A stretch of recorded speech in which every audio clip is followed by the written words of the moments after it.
warahmatullahi wabarakatuh. Apa kabar semuanya? Alhamdulillah, hari ini kita bertemu kembali di mata kuliah logika dan algoritma. Nah, untuk hari ini kita akan membahas struktur data. Nah, salah satu bagian yang perlu diperhatikan dalam sebuah program ialah adanya struktur data. Nah, bagi seorang programmer atau struktur data itu sudah tidak asing lagi ya. Nah, tapi bagi yang baru mempelajari, struktur data itu masih tidak begitu paham ya. Oleh sebab itu, sebelum mengenal apa saja tipe struktur data dalam pemrograman, nah, jadi ada baiknya untuk memahami terlebih dahulu apa itu struktur data. Nah, untuk pengertian struktur data, jadi struktur data itu di dalam istilah komputer merupakan sebuah metode untuk menyimpan, menyusun, serta mengatur berbagai data yang ada di dalam sebuah penyimpanan dalam komputer. Nah, data tersebut bisa berbagai macam ya, ada yang berbentuk simbol, angka, huruf, dan lain sebagainya. Nah, untuk tipe data, ini pertama ada array. Nah, ini yang akan kita bahas di pertemuan hari ini. Tipe yang pertama adalah array. Tipe ini merupakan sebuah kelompok berbagai elemen yang jaraknya saling berdekatan di dalam setiap memori. Nah, pada bagian elemen array mempunyai beberapa indeks untuk meletakkan elemen-elemen di dalam array. Nah, data-data yang digunakan pada array harus seragam.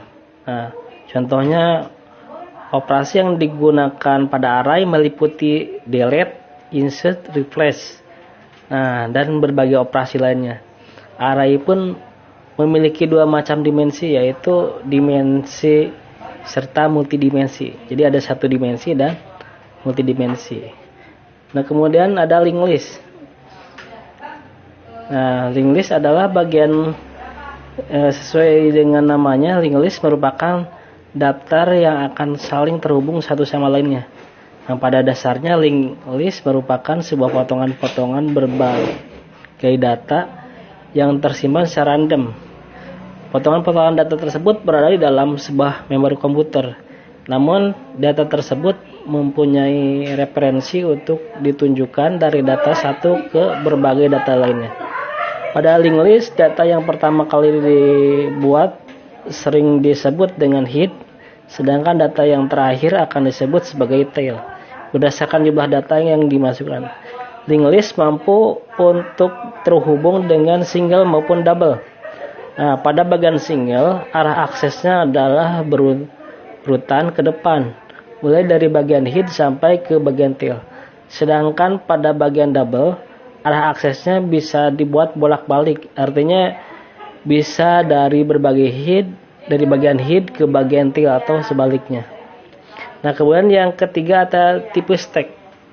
Nah, stack ini merupakan tipe struktur data yang ketiga. Jadi pada tipe ini struktur data yang digunakan adalah linear. Struktur data linear tersebut pada dasarnya mempunyai sifat LIFO. LIFO merupakan sebuah singkatan dari last in first out. Nah, tipe stack ini juga memiliki tiga macam operasi yang dapat ditunjukkan. Tiga operasi tersebut meliputi pop atau menghapus data paling atas di dalam sebuah stack, push atau memasukkan sebuah data baru ke bagian stack, dan terakhir adalah pick atau memantau data-data yang paling di atas dari pick. Nah, keempat ada tipe queue. Tipe selanjutnya adalah queue memungkinkan mungkin kamu pernah mendengar atau pernah sekilas mengetahui mengenai queue. Ya, ini ada dasarnya. Tipe queue ini tidak jauh berbeda dengan stack. Bahkan pada beberapa bagian queue ini memiliki kemiripan dengan stack. Hanya saja tipe queue ini memiliki sifat LIFO. Jadi pada dasarnya sistem operasi pada tipe queue ini memiliki tiga macam. Pertama adalah dequeue atau menghapus beberapa data bagian pertama, dequeue enqueue atau proses memasukkan data pada bagian queue, dan terakhir adalah pick atau memantau data pada bagian pertama di queue. Nah, yang kelima tipe tree. Nah, sesuai dengan namanya, tipe struktur data yang satu ini layaknya sebuah akar pada sebuah pohon. Pada dasarnya tipe tree ini memiliki kumpulan beberapa node. Jadi setiap node itu tersusun dari berbagai value serta referensi lainnya. Nah, bagian tree memiliki istilah binary tree. Binary tree sendiri merupakan tipe yang dua referensi. Nah, binary tree ini memiliki dua subtree, yaitu pada bagian kiri dan kanan.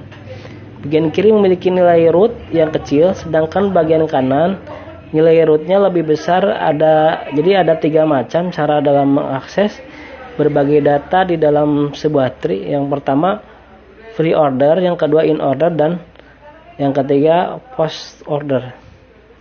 Nah, kemudian yang keenam ada tipe graph. Nah, tipe terakhir adalah graph. Tipe graph itu merupakan sebuah struktur data yang dihubungkan dengan berbagai garis tertentu.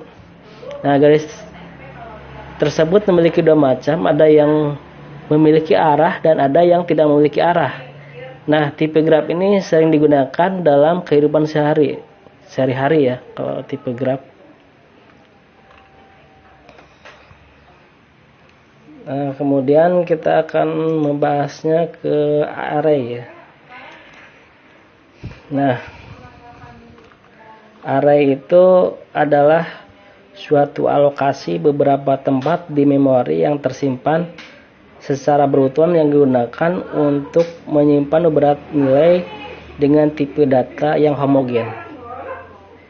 Nah, ukuran atau jumlah elemen maksimum array telah diketahui dari awal, yaitu ketika array dibuat. Nah, jadi sekali ukuran array ditentukan maka tidak dapat diubah. Jadi ukuran array adalah bilangan bulat positif.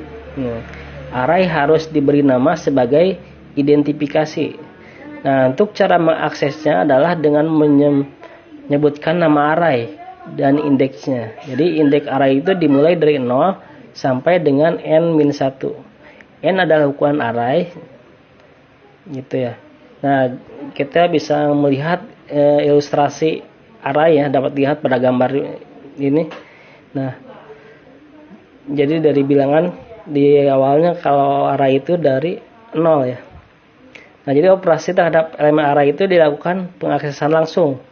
Jadi artinya nilai masing-masing posisi elemen dapat diambil dan nilai dapat disimpan tanpa melewati posisi lainnya.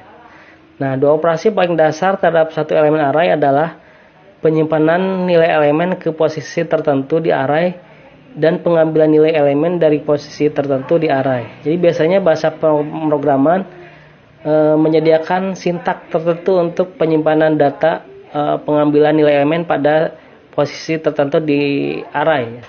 Nah, kita bisa melihat contohnya. Contoh array di sini, misalkan di sini ada nilai mahasiswa. Nah, nilai mahasiswa ini 7. Nah, 7 sama dengan 80. Nah, berarti dia akan menyimpan nilai 80 ke posisi ke-7 dari array nilai mahasiswa. Itu. Nah, contoh yang kedua, ada nama sama dengan mahasiswa. Nah, jadi di sini 20, nilai 20 ya di kurung siku. Nah, berarti mengambil nilai elemen posisi ke-20 dari nilai array gitu. Nah, jadi mahasiswa dan menyimpan nilai tersebut ke variabel yang bernama nama gitu.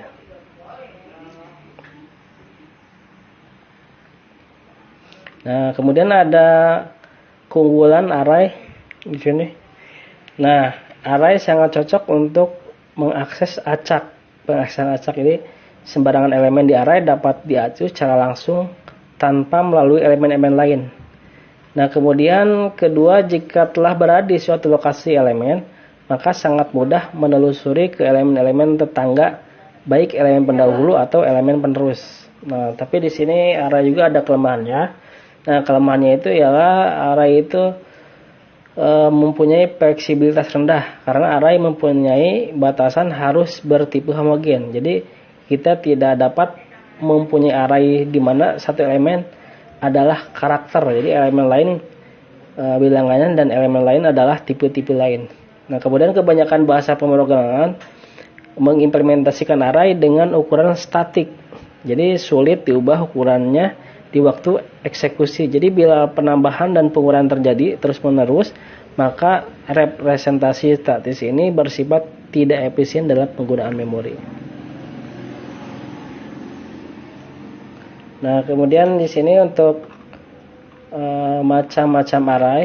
Nah, array itu ada array 1 dimensi dan ada array 2 dimensi. Nah, array 1 dimensi itu merupakan array yang terdiri dari n buah kolom, atau array 1 dimensi adalah array yang terdiri dari satu subscript array saja. Jadi setiap elemen array 1 dimensi dapat diakses melalui indeks yang terdapat di dalamnya.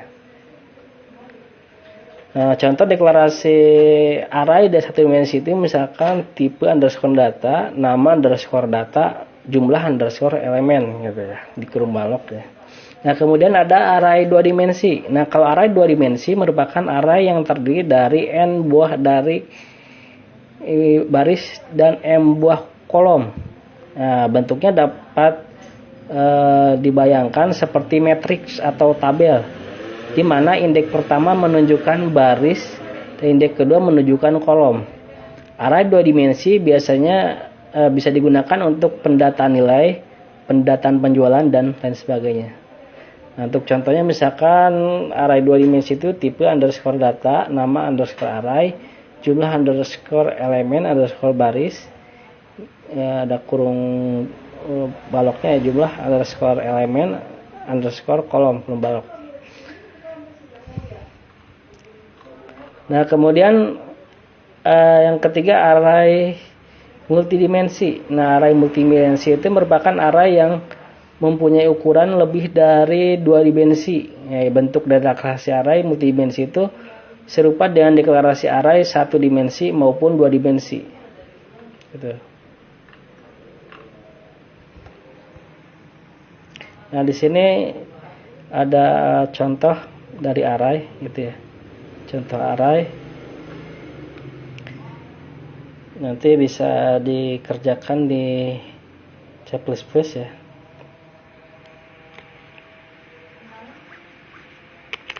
Nah, ini untuk sintaknya. Nah, ini merupakan hasilnya ya. Hasil nanti setelah dijalankan. Nah, sampai di sini pertemuan hari ini, semoga bermanfaat, bisa dipahami. Sekian, assalamualaikum.